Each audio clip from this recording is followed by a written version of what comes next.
The crystalline towers of Atros Prime sang their death song as another transport filled with refugees lifted into the purple sky. Yara pressed her translucent hand against the observation deck's warm surface and watched her people flee their homeworld. Each departing ship carried families who had lived on this planet for thousands of years, now reduced to whatever they could carry in small bags. Below, the evacuation centers buzzed with quiet panic. The Luminari did not scream or cry like other species might. Instead, their bodies flickered with dim light patterns that spoke of fear and loss. Children clung to their parents while elders moved slowly, their light growing weaker with each passing hour. Everyone knew the truth, that no one wanted to speak aloud. The Crimson Horde was coming, and when they arrived, nothing would survive. Yara turned away from the window and walked back to her laboratory. As chief scientist for the Galactic Council, she had spent the last 20 cycles studying every piece of data they had on the Horde. The results were always the same. In 3,000 years, no one had ever stopped them. They would arrive at a system, destroy everything that moved, strip the planets of resources, and move on. 17 worlds had fallen in the past year alone. The door to her lab slid open with a soft hiss. Inside, her research team worked frantically at holographic displays showing tactical simulations. Every scenario ended the same way. Red dots representing Horde ships overwhelmed the blue dots of Council forces. Numbers didn't lie, and the numbers said they were all going to die. Her assistant, Beck, looked up from his workstation. His arms moved quickly across multiple interfaces while his scaled head turned toward her. "Doctor, we have run the simulation 800 times with every possible variation. Even if we had twice as many ships, we would still lose." Yara nodded slowly. She had expected this result, but hearing it confirmed made her feel hollow inside. The Galactic Council represented 43 different species, each contributing their best technology and tactics. Their combined fleets should have been unstoppable. But the Crimson Horde fought differently. They used brute force where others used elegance. They accepted massive casualties where others sought to minimize losses. Most importantly, they had been doing this for millennia and had perfected the art of destruction. Admiral Prax entered the lab without announcement. His heavy footsteps echoed off the walls as his 4 arms gestured in frustration. "The Council refuses to authorize the use of planet-killer weapons. They say it would make us no better than the Horde." "They're right," Yara replied. "Destroying inhabited worlds to stop the Horde would save no one. We would become the very thing we're fighting against." Prax's reptilian features twisted into what might have been a bitter smile. "Then we need a miracle, something the galaxy has never seen before." Yara walked to her personal workstation and activated a file she had been studying in secret. A holographic display showed a small yellow star system on the edge of known space. "Actually, I might have found something. 3 cycles ago, our deep space monitors picked up an unusual signal from this system. The inhabitants call it Sol." The display zoomed in on the 3rd planet from the star. It appeared blue and green, covered in water and what looked like vegetation. "The planet is called Earth by its dominant species. They call themselves humans." Beck's scales rippled with skepticism. "What makes them special?" "Their technology appears primitive compared to Council standards. They have not even achieved faster-than-light travel." "That's what I thought at first," Yara continued. "But then I decoded more of their transmissions. They have been broadcasting information about their history, their culture, and their wars. What I found was disturbing. She activated another display showing statistical data. In their recorded history, humans have fought over 14,000 wars. They have developed weapons designed purely for killing other humans. Their military tactics focus on complete destruction of enemy forces rather than elegant solutions. Prax leaned forward, suddenly interested. Show me their weapon specifications. The display changed to show crude but effective designs. Projectile weapons that fired solid rounds at high velocity. Explosive devices that caused maximum destruction. Chemical weapons that poisoned entire areas. They never developed energy. Shields because they never developed energy weapons. Instead, they perfected the art of making things dead quickly. These are barbaric, Beck said with obvious distaste. No civilized species would use such crude methods. Exactly, Yara replied. But look at their victory ratios. New numbers appeared on the display. In conflicts where they were outnumbered, 10-1, humans achieved victory 70% of the time. When facing superior technology, they won 60% of encounters. These statistics are impossible according to everything we know about warfare. Admiral Prax studied the data with growing excitement. How do they do it? They cheat, Yara said simply. They don't fight fair. They use surprise attacks, psychological warfare, and weapons their enemies have never encountered. Most importantly, they never surrender. Ever. Their history shows examples of human forces fighting to the last individual rather than accepting defeat. The room fell silent as everyone absorbed this information. The concept of never surrendering was alien to most galactic species. When defeat became certain, the civilized response was to minimize casualties through negotiation or surrender. Humans apparently had never learned this lesson. Could they help us? Prax asked finally. Yara hesitated. I don't know. They have no space fleet and limited technology, but their signal contained mathematical proofs and scientific data. They're intelligent, just focused in different areas. They might be our only hope. Prax walked to the window and stared up at the stars. Somewhere out there, the Crimson Horde was moving toward them. His own fleet, the pride of the Galactic Council, would last perhaps an hour against them. But these humans, these strange warriors from the edge of space, might think differently. Do it, he said without turning around. Send them our coordinates. Tell them we need help. Offer them anything they want in return. Sir, the Council hasn't authorized contact with unregistered species, Beck protested. The protocols clearly state... The protocols assume we have time to follow proper procedures, Prax interrupted. In 50 rotations, the Horde will be here. After that, protocols won't matter, because we'll all be dead. Yara activated the deep space transmitter and began composing the message. She kept it simple, using mathematical concepts that any intelligent species should understand. Peaceful species requests military aid, payment negotiable, time critical. As the signal raced toward the Sol system at faster-than-light speeds, she wondered what kind of beings would answer their call for help. The data suggested humans were warriors, unlike anything the galaxy had seen. But would they be saviors, or simply another kind of destroyer? The evacuation ships continued to launch from Atros Prime, carrying the last remnants of her civilization, to temporary safety. Soon she would know if their desperate gamble had any chance of success. The fate of 43 species now depended on the response of creatures they had never met, from a world they barely understood. In the distance, space itself seemed to shimmer with malevolent energy.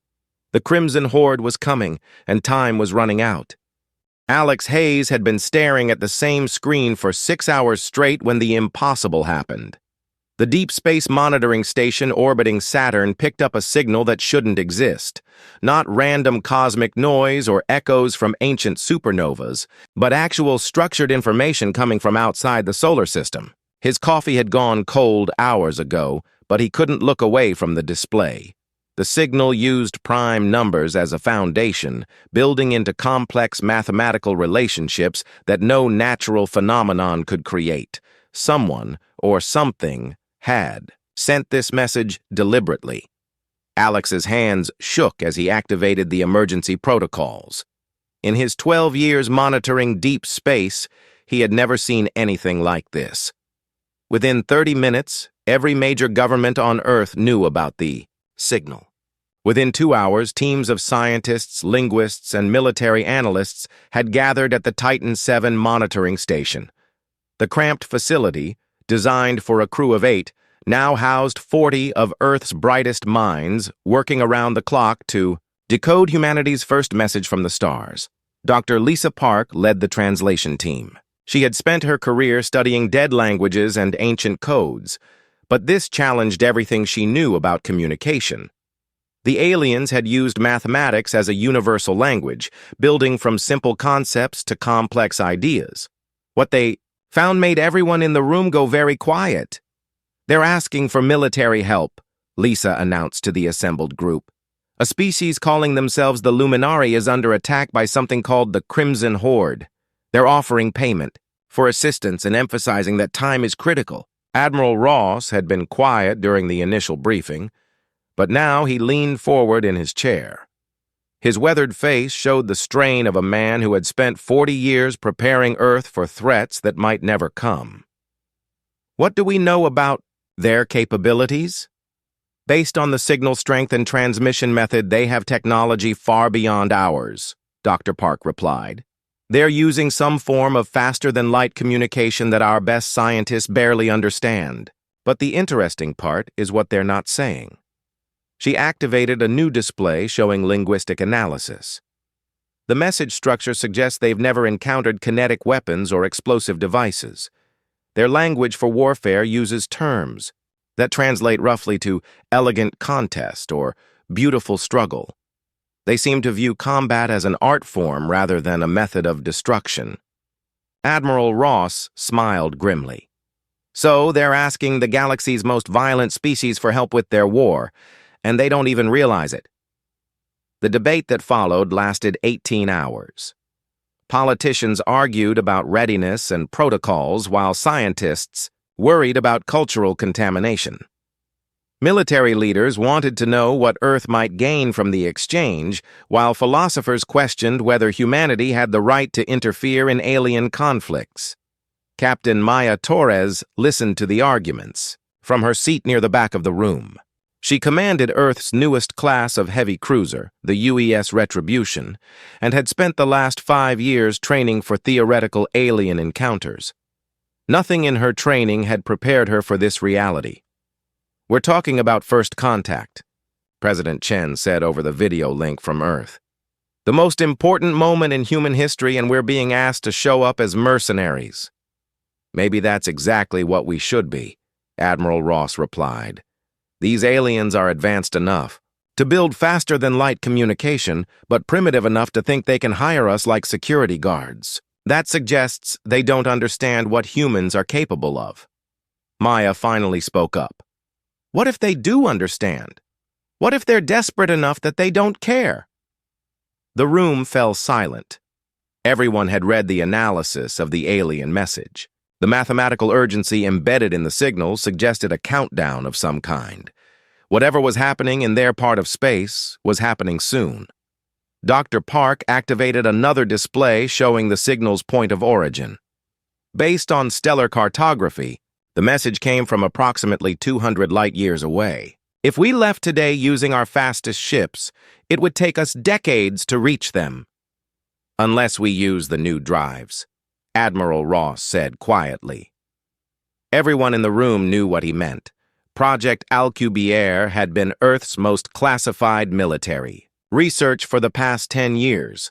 Theoretical faster-than-light travel using exotic matter to warp space itself. The technology existed, but it had never been tested on anything larger than unmanned probes. Captain Maya stood up. "I volunteer to lead the response mission." "Captain Torres, we're talking about untested technology, unknown aliens, and a military situation we don't understand," Admiral Ross warned. "This could be a one-way trip." "Then we better make sure we're ready for whatever we find on the other end," Maya replied. The decision was made within hours. Earth would respond to the alien distress call with a fleet of 12 heavy cruisers, each equipped with the latest Alcubierre drives and humanity's most advanced weapons. Maya would command the mission with orders to assess the situation, provide assistance if possible, and gather intelligence about galactic civilization. The preparation took 3 weeks. Engineers worked around the clock to install the experimental drives, while armament specialists loaded each ship with enough firepower to level a small country. The crews were volunteers from every nation on Earth, united by the knowledge that they were about to make history. Maya studied the alien signal during the final preparations. The mathematical structure was beautiful in its own way, but it told a story of desperation. These beings were facing extinction, and they had reached out to the only species they could find that might help them. What they didn't realize was that they had just contacted the one species in the galaxy that had spent its entire existence learning how to kill things efficiently. The night before departure, Maya walked through her ship one final time. The UES Retribution was a monument to human engineering. 2 kilometers of armor plating, kinetic accelerators, missile batteries, and enough nuclear warheads to sterilize a planet. Her crew of 800 represented the best Earth had to offer, trained for scenarios that might not even be possible. In the cargo bay, Marines checked their equipment one final time. Railguns that could punch through tank armor, explosive charges that could level buildings, and personal armor designed to keep fighting even after taking massive damage. They had trained for urban combat, space operations, and boarding actions against unknown alien vessels. Lieutenant Cole looked up from his weapon inspection. "Captain, do you really think we'll need all this firepower against aliens who view war as an art form?" Maya considered the question carefully. Better to have it and not need it than need it and not have it. Besides, we're not going there to, fight their war for them. We're going to show them how humans fight wars. The next morning, 12 ships activated their Alcubierre drives simultaneously. Space twisted around them as exotic matter created bubbles of warped space-time. The fleet vanished from Earth's solar system, racing toward their rendezvous with destiny at speeds that would have been impossible just decades earlier.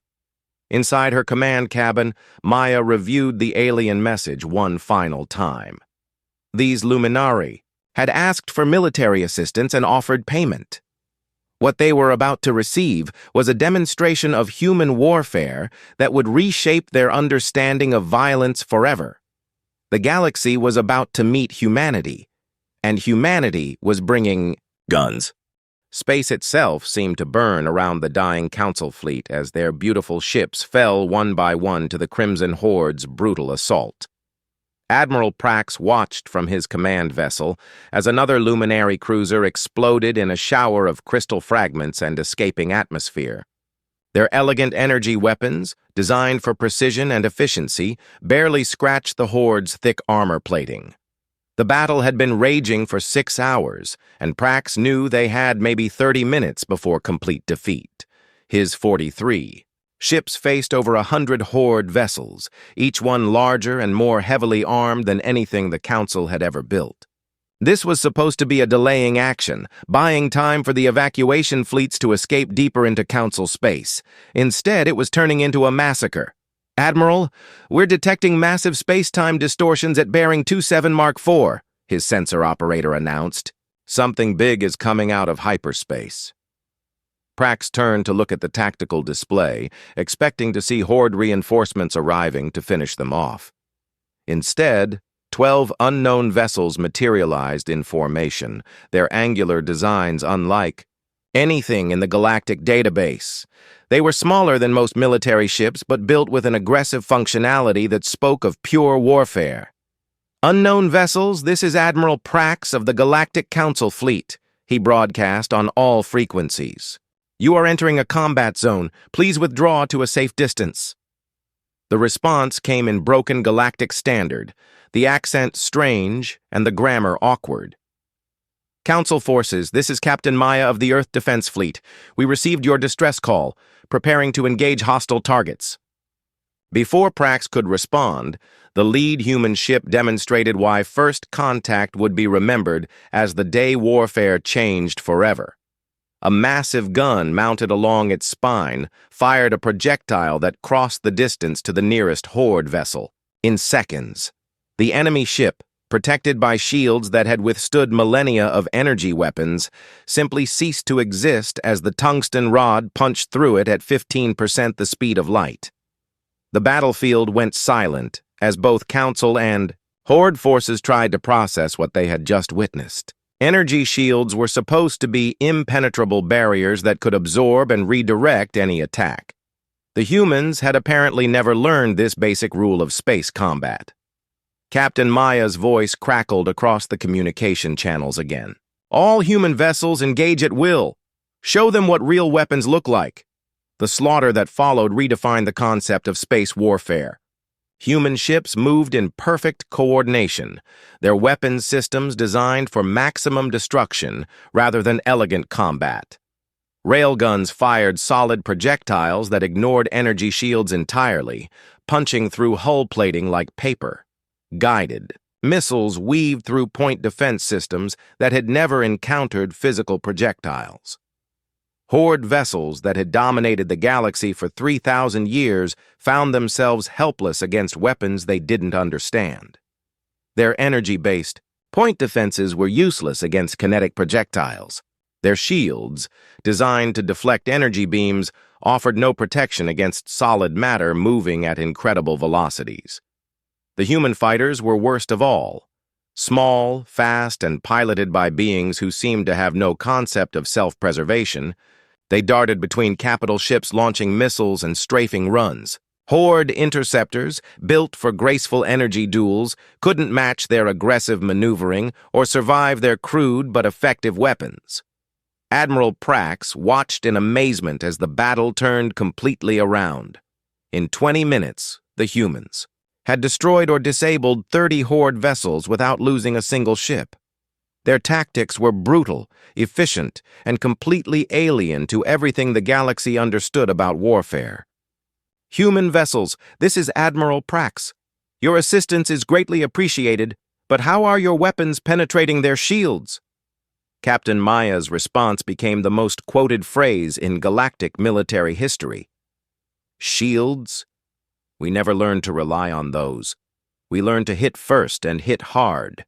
The remaining Horde ships began to retreat, something they had never done in recorded galactic history. But the humans weren't finished demonstrating their capabilities.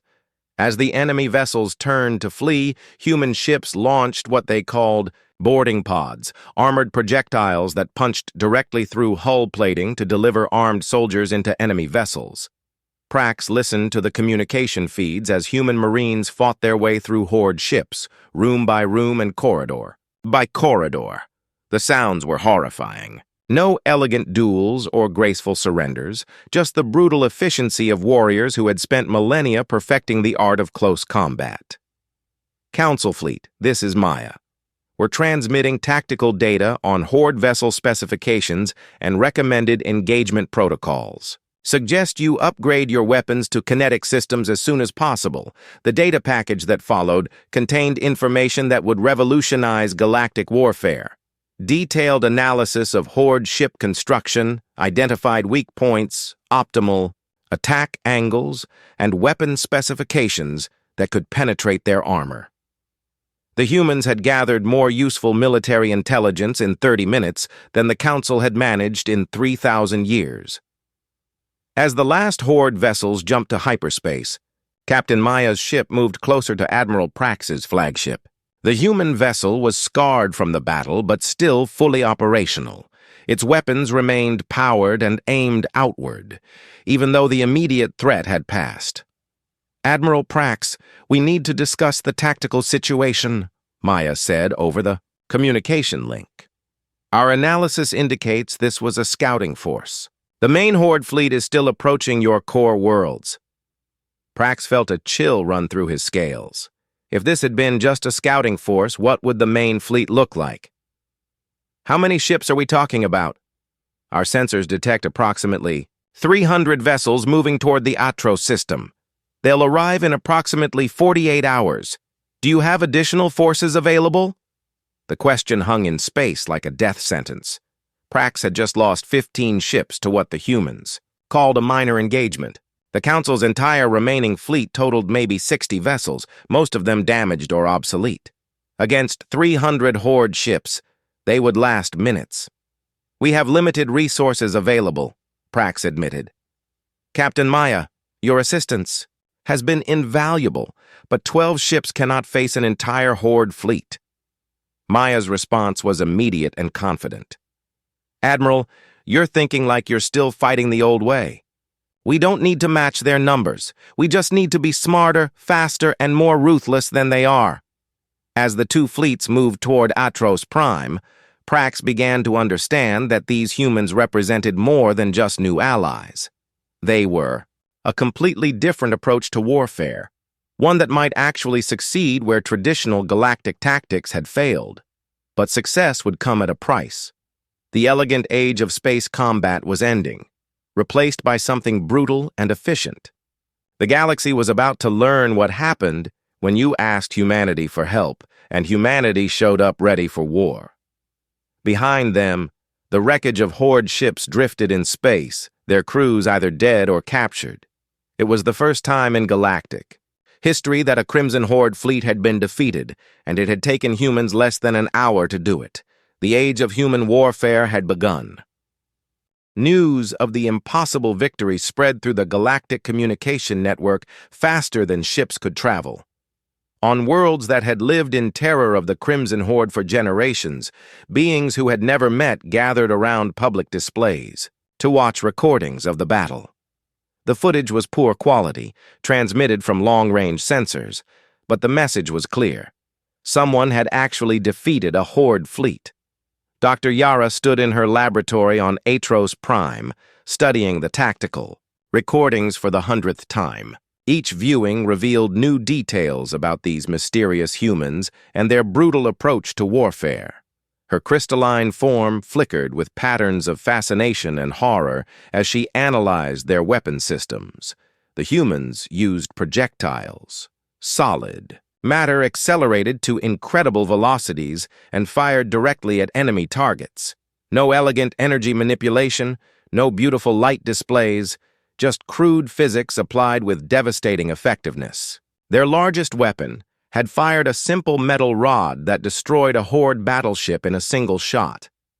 "This changes everything," she murmured to her assistant Beck. 3,000 years of military doctrine obsolete in 30 minutes. Beck's scaled features showed obvious discomfort as he reviewed the battle data. "Their tactics are barbaric, Doctor. They destroyed retreating vessels and boarded ships to kill survivors. No civilized species fights with such brutality." Yara activated another display showing comparative analysis of galactic warfare versus human methods. The results were disturbing. Traditional space combat had evolved into an art form over millennia. Elegant energy weapons that could disable rather than destroy. Defensive systems that protected crews while allowing for graceful surrenders. Combat was supposed to be about demonstrating superiority, not maximizing casualties. Humans apparently had never learned these civilized approaches. Their weapons were designed for complete destruction of enemy forces. Their tactics assumed that defeated enemies would continue fighting unless physically eliminated. Most disturbingly, they seemed to view warfare as a problem to be solved efficiently rather than a contest to be won elegantly. The communication panel in her lab activated with an urgent message from Admiral Prax. "Dr. Yara, I need you and your research team at the orbital defense platform immediately. The humans are requesting a tactical briefing, and I want your analysis of their capabilities." 30 minutes later, Yara found herself in the station's main conference room facing beings unlike anything in the galactic database. Captain Maya stood at the head of the table, her form compact but radiating an energy that spoke of controlled violence. Her subordinates arranged themselves with military precision, their eyes constantly scanning the room as if expecting an attack. "Doctor, I understand you've been studying our combat methods," Maya said without preamble. "I need to know what you've learned about Horde tactics and weaknesses." Yara activated the room's holographic display, showing 3,000 years of accumulated data on Crimson Horde operations. They use brute force tactics with overwhelming numbers. Their ships are heavily armored but rely on energy shields for primary defense. They've never encountered kinetic weapons or explosive devices. Maya nodded, studying the tactical information with professional interest. What about their psychology? How do they react to unexpected situations? The question surprised Yara. Most military leaders focused on weapon capabilities and ship specifications. Humans apparently considered the mental state of their enemies as important as their technology. They're aggressive predators who have never faced serious resistance. Our analysts believe they may become confused or demoralized when confronted. With effective opposition, good, Maya said with satisfaction. Confusion and demoralization are force multipliers. What about their command structure? Admiral Prax leaned forward, interested in this line of questioning. They operate in pack hierarchies. Kill the Alpha, and the rest become disorganized. But their Alpha vessels are the most heavily defended. Ships in the fleet. Maya's expression suggested she found this information very useful. Heavy defenses designed to stop energy weapons. What about their communication systems? The briefing continued for hours as Maya and her officers systematically dissected every aspect of Horde operations. Their questions revealed a completely different approach to warfare, where galactic military leaders focused on honorable engagement and minimizing casualties. Humans sought maximum effectiveness through any means necessary. Dr. Yara found herself both fascinated and terrified by their tactical discussions. They spoke casually about destroying command vessels, targeting life support systems, and using psychological warfare to break enemy morale. These were concepts that civilized species considered war crimes. Captain Maya, may I ask about your species' military history? Yara ventured during a brief pause. Your methods suggest extensive experience with large-scale warfare. Maya exchanged glances with her officers before responding. Humans have been at war with each other for our entire recorded history. We've fought with sticks, stones, metal weapons, chemical weapons, and nuclear devices. We've learned to be very good at killing things because our survival has always depended on it. The admission sent chills through every alien in the room. A species that had spent millennia fighting itself had just arrived to help with their war. The question was whether humanity would prove to be saviors or simply a different kind of destroyer. Beck spoke up nervously. But surely you must have some concept of honorable combat? Rules of engagement that protect non-combatants? Maya's response was immediate and definitive. Our rules are simple. Win quickly, decisively, and completely. Everything else is secondary. Admiral? Prax had been quiet during the exchange, but now he activated the strategic display showing the approaching main Horde fleet. Over 300 red dots moved steadily toward Atros Prime, representing the largest military force assembled in galactic history. Captain Maya, even with your superior weapons, 12 ships cannot face this armada. Maya studied the display with professional calm. You're right, Admiral. 12 ships can't fight 300 and win through conventional tactics. Then what do you propose? Maya's smile was the most frightening thing Yara had ever seen. It spoke of predators who had learned to hunt in packs, of warriors who viewed impossible odds as interesting challenges rather than certain defeat. We're going to teach the galaxy a lesson about human warfare, Maya said quietly. We don't fight fair. We don't fight honorably. We fight to win, no matter what it takes. As the meeting broke up, Yara remained behind to study the tactical data one more time. The humans had provided detailed specifications for their weapons, but the numbers seemed impossible. Kinetic accelerators that could fire projectiles at significant fractions of light speed, explosive devices with yields measured in megatons, personal weapons designed to penetrate any known armor. More disturbing was their tactical doctrine. Humans planned for acceptable casualty rates, expected equipment failures, and assumed that any defensive position would eventually be overrun. They built redundancy into everything because they expected to take massive damage and keep fighting. The galaxy had spent 3,000 years developing elegant solutions to military problems. Humans had spent the same time learning to break things efficiently.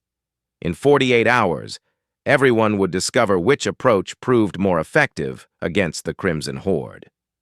Yara's research team worked through the night, preparing analysis, reports that would reshape galactic understanding of warfare. But she suspected that after the coming battle, such academic exercises would be irrelevant.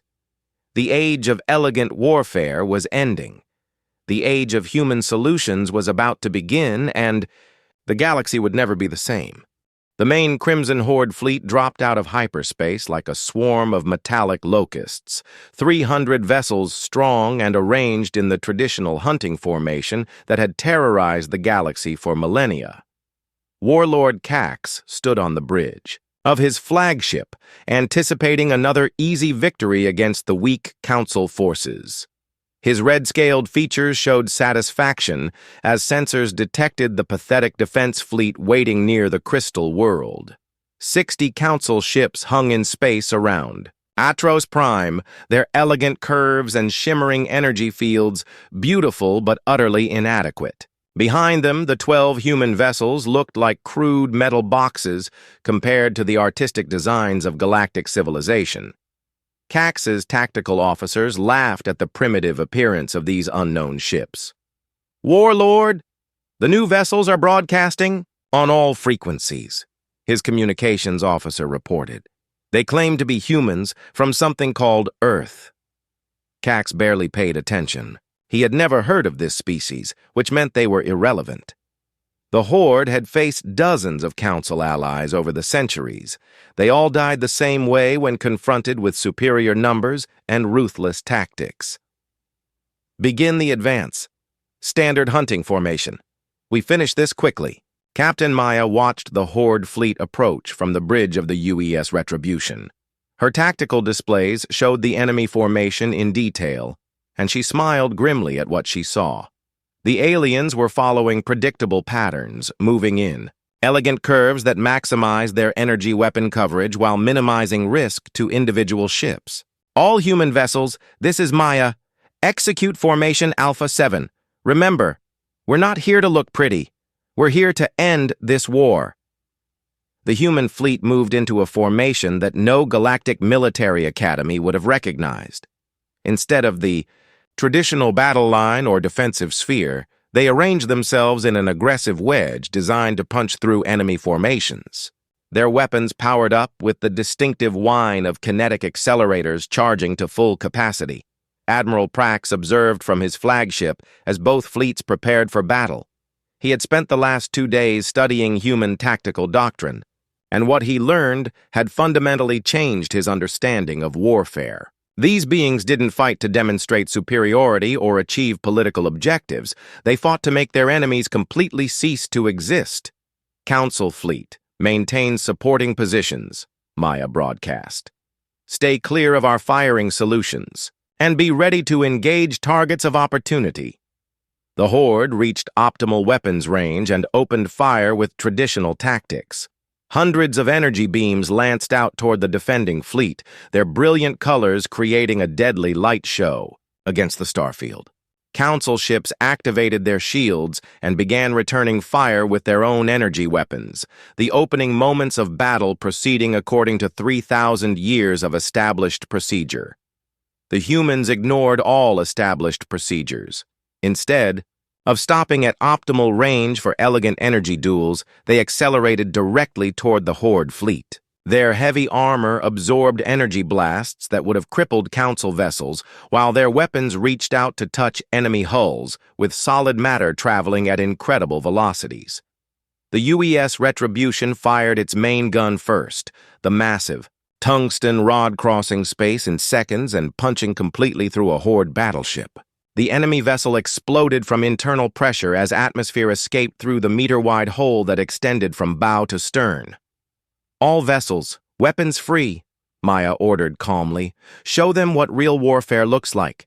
The slaughter that followed exceeded even the preliminary engagement. Human railguns fired in coordinated salvos, their projectiles ignoring energy shields and turning armored hulls into expanding clouds of debris. guided missiles weaved through point defense systems designed for energy weapons, each detonation, marking the death of another Horde vessel. Warlord Cax watched in horror as his fleet died around him. Ships that had conquered solar systems fell to weapons that seemed impossibly primitive. His tactical officers screamed reports of impossible weapon signatures and defensive failures, but nothing they said made sense. How are they penetrating? Our shields? He roared at his sensor operators. Warlord, they're not using energy weapons at all. They're firing solid projectiles that our shields cannot deflect. The concept was so alien that Cax struggled to understand it. Energy shields were the foundation of galactic warfare. They had protected Horde fleets for 3 millennia, allowing them to absorb and redirect enemy fire while closing to close. Combat range. These humans had apparently never learned this basic rule. Captain Maya's voice crackled across all frequencies, speaking in broken galactic standard, but with unmistakable authority. Horde vessels, you are facing the Earth Defense Fleet. Surrender immediately or be destroyed. Cax's response was predictable rage. We are the Crimson Horde. We do not surrender to inferior species. Maya's reply became legendary throughout the galaxy. Then you die like inferior species. The human assault intensified beyond all reason. Their ships moved in perfect coordination, weapon systems operating with mechanical precision that spoke of extensive combat experience. Each shot was calculated for maximum destruction, each maneuver designed to expose enemy weaknesses. But the true horror began when Maya ordered the deployment of boarding pods. The cylindrical projectiles launched from human ships and punched directly through Horde hull plating, bypassing shields entirely. Inside each pod, human Marines prepared for close combat with weapons that seemed primitive but proved devastatingly effective in enclosed spaces. Lieutenant Cole led the first boarding action, his squad breaching the hull of a Horde cruiser through a hole their pod had punched in the armor. The aliens inside had never faced boarders before, their security forces trained for elegant duels, rather than brutal corridor fighting. Contact front, Cole reported as his squad encountered the first Horde defenders. They're using energy weapons at close range, ineffective against our armor.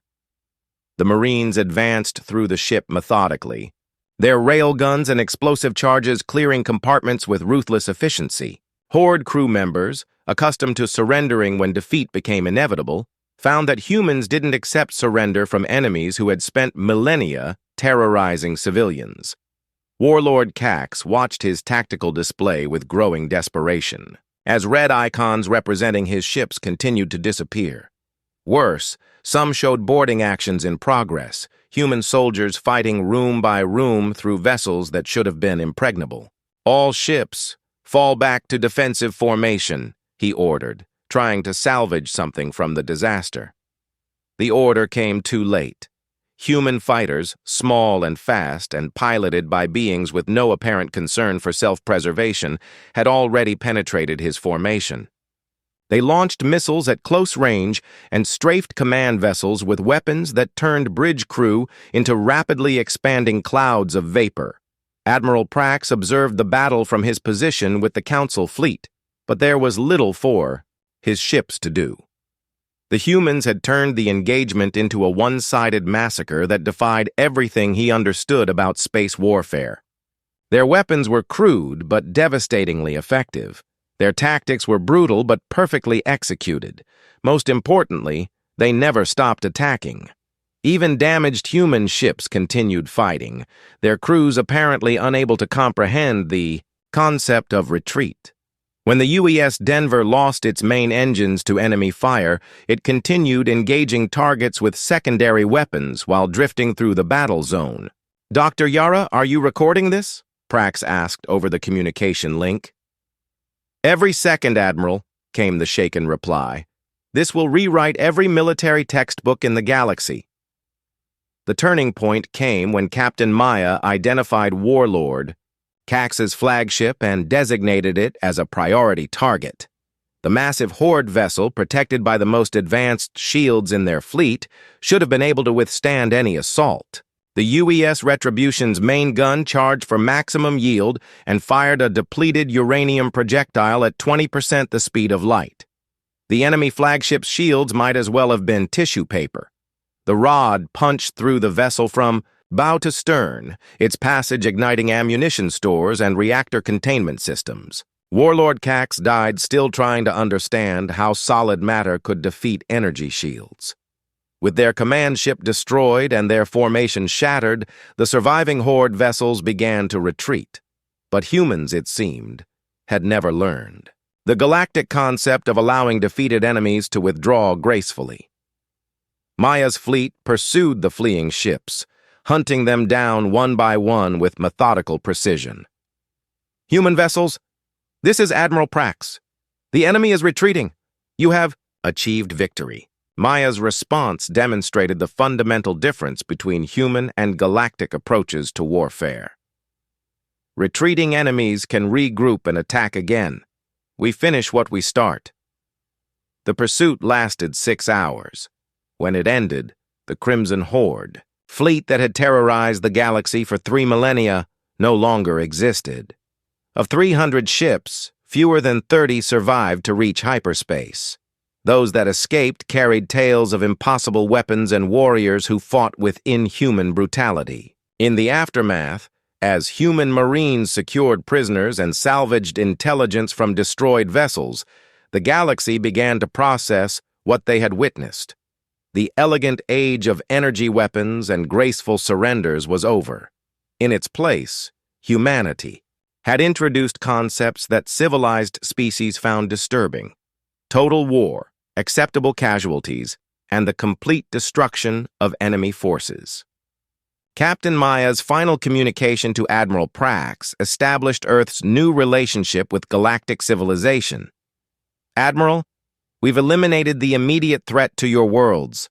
Our analysis indicates scattered Horde elements throughout this region of space. Do you want us to hunt them down?"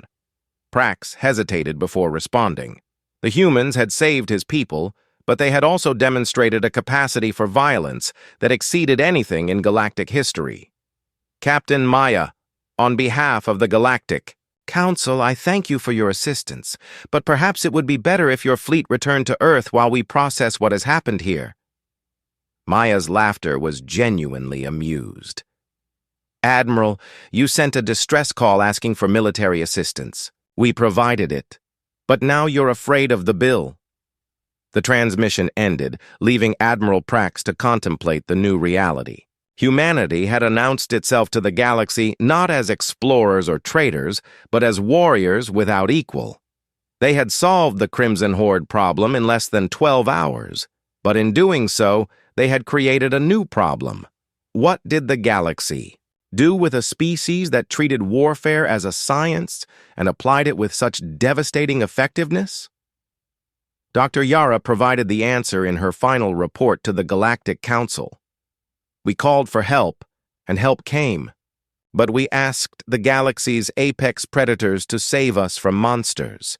And now we must live with the knowledge that we owe our existence to creatures more dangerous than anything we feared. The age of human expansion had begun, and the galaxy would spend the next 1,000 years learning to coexist with warriors who had never learned to lose."